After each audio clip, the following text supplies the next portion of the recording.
Hello guys, আসসালামু আলাইকুম। আমি সেন্তু সিদ্দিকা কিচেন থেকে বলছি। আজকে আমি পিজা বানাচ্ছি, তবে আমি পাউরুটি দিয়ে বানাইতেছি। পাউরুটিটা আমি মেরিনেট করে ডিম দিয়ে মেরিনেট করে রেখেছিলাম। এখন আমি চুলাতেই করতেছি, আমার ওভেন আছে। তারপর আমি চুলায় ভালো মনে করি যে চুলাতে আমার ভালো হয়, সেজন্য আমি চুলাতে করতেছি।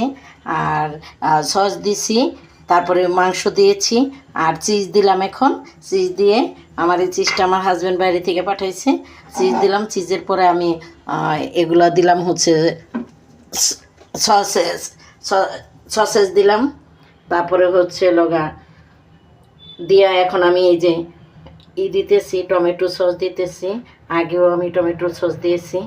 দেখেন কত সুন্দর দেখা যাচ্ছে। যদি আপনারা ভালো লাগে লাইক কমেন্ট শেয়ার করবেন। এইভাবে বাচ্চাদেরকে বানিয়ে দিলে বাচ্চারা খুব পছন্দ করবে।